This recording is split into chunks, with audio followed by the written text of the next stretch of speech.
Olamma was traveling back to her hometown, the priestess appeared before her and placed a heavy curse on her. She turned into a half beast and half human and lived in the forest.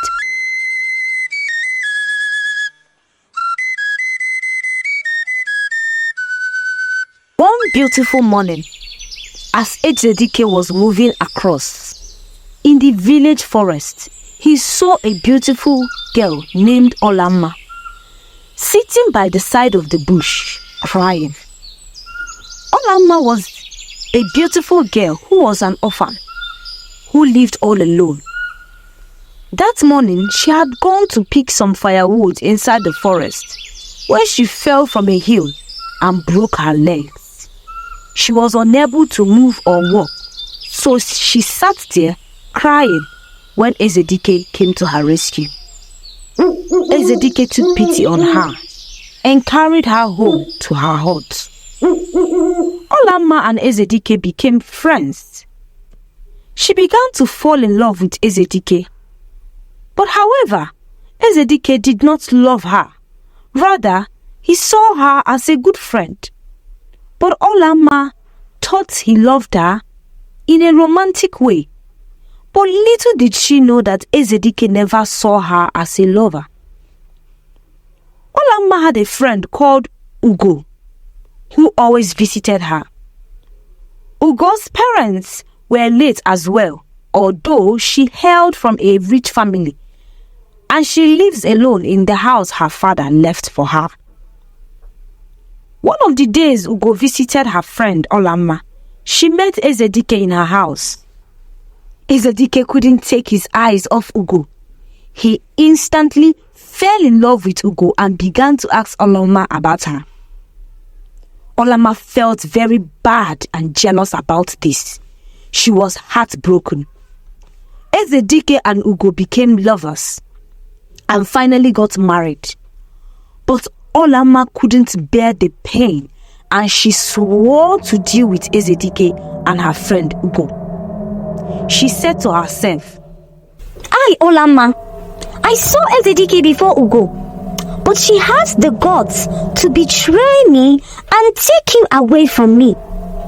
Well, let's see how far this relationship will last.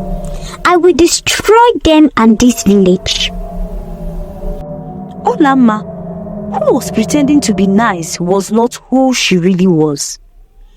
She was a spy sent from Ijemba village to spy on Obieze.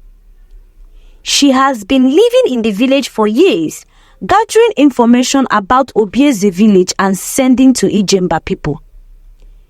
Few months after Ezedike and Ugo got married, Ugo became pregnant. They were happy that they were expecting to have their baby soon. After 8 months, when it was almost time for Ugo to put to bed, something terrible happened.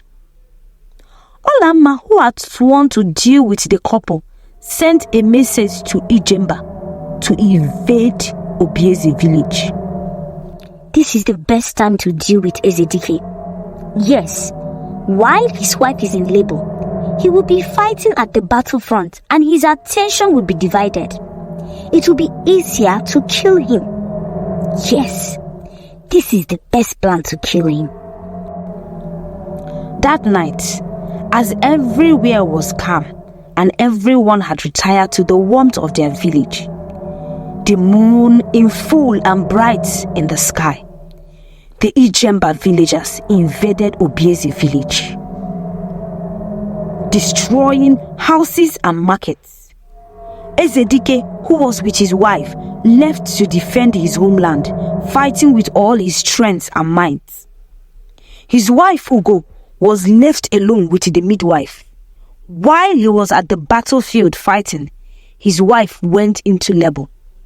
And after many hours of traveling, she gave birth to a baby boy. Ezedike, as usual, defeated the Ijembas and they retreated back to their village. On his way back home, he met the priestess and she said to him, Congratulations, Ezedike. Your wife has just put to bed a baby boy. But I have a very important message for you. Danger is coming ahead of you. I see a great danger. You must avoid taking alcohol at all costs. If you want to live longer, never take alcohol. Ezedike watched as the woman walked away, and he was confused. He kept wondering who the woman was, but he decided to continue his journey back home. Olamma, on hearing the news of Ezedike's victory, was very unhappy that her plans didn't go as planned. She was so upset and angry, but she pretended and went to visit Ezedike and Ugo, her friend. Ezedike came back home and celebrated the birth of his son. He was very happy. But he felt disturbed about what the old priestess told him. So he decided to tell his wife about him. As he was speaking to his wife about the secret the old priestess told him, Olamma was standing close to the door, listening to their discussion unknown to them. Olamma heard about the secret. She was so excited that she had learned about Ezedike's weakness, and she quickly left and went back home. She began to plot how she could use their secrets against them. She came up with a plan on how to add alcohol to Ezedike's meal. One fateful day, on the day Olamma decided to deal with Ezedike and Ugo, she sent a message to Ijemba village, telling them about the whole secrets, and she gave them a time to invade Obieze village. After she sent them a message, she left to Ezedike's house to carry out her mission. She went along with a bottle filled with alcohol, which she placed inside her bag. As soon as she got to Ezedike's house, she met Ugo, her friend, and she talked with her until evening. Ugo was about to make dinner for her family, and Olamma volunteered to help her. Ugo accepted without objection. She was very happy that she had a friend like Olamma. When Ugo stepped out to check on her child, Olamma added the alcohol into the pot of food. After she did that, she told her friend Ugo that she was leaving. Ugo tried to persuade her to stay back, but she refused. She left with a very happy heart. Poor Ugo and her husband Ezedike ate the food, and after they ate the food, Ezedike became very dizzy and fell into a long, deep sleep. His wife thought he was just sleeping and didn't bother to check up on him. It was at the time Ezedike was sleeping that the Ijembas invaded Obieze village. They destroyed a lot of things, killed a lot of villagers, and took many captive. Ezedike was not able to fight or defend his village because he was in coma. His wife tried everything possible to wake him up, but unfortunately, he didn't respond. After 16 whole hours, Ezedike regained consciousness, but he was very weak. His wife told him that the village has been attacked by the Ijemba warriors, and he was furious. He immediately left the village to fight back the Ijemba tribe. But when he got there, he was almost killed. He realized he had lost some part of his powers and was not as powerful as he used to be. He was locked up at Ijemba village in a cage. Back at the village, there was great trouble. People were furious at Ezedike, saying that he had betrayed them, and for that reason, he would pay dearly for betraying the village. They marched down in numbers, carrying sticks and weapons to Ezedike's house. When Ugo heard that she and her family was about to be attacked by the villagers, she ran out in the streets. As she was running, she came across a woman whose baby was dead. She exchanged her baby with that of the woman and asked the woman to take care of her child. But unknown to Ugo, her friend Olamma saw her exchanging the babies. Ugo took the dead baby and continued running. But unfortunately for her, she was captured by the villagers and burnt alive together with the child. Back at Ijemba, fortunately for Ezedike, he was rescued by a good Samaritan.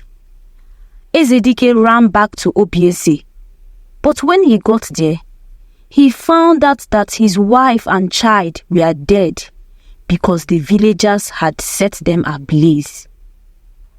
Ezedike fell on his knees and he cried bitterly.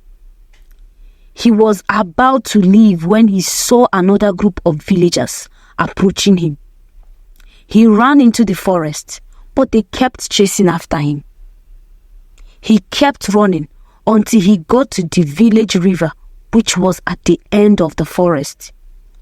He turned and said to the villagers, "You bunch of heartless people.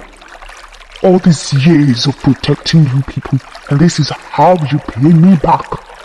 By burning my wife, my newborn child, who had nothing to do with the great battle." One of the men replied, You nearly wiped our human race, and yet you dare to talk about your wife. Thanks to you, we have lost many of our loved ones and families. Ezedike replied, The true devils are you all who burned an innocent woman and child. I regret ever protecting this village. I regret it all. You will all pay dearly for this. He jumped into the river and drowned himself. After a few hours, Olamma went to the villagers and told them that Ezedike's son was still alive and was with a woman whom they exchanged their own baby with.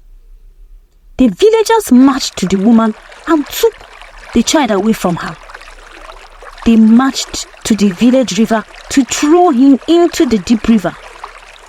But as they were about to do that, a beautiful river goddess emerged from the river and unleashed thunder strikes on the villagers. They all died and disappeared like dust.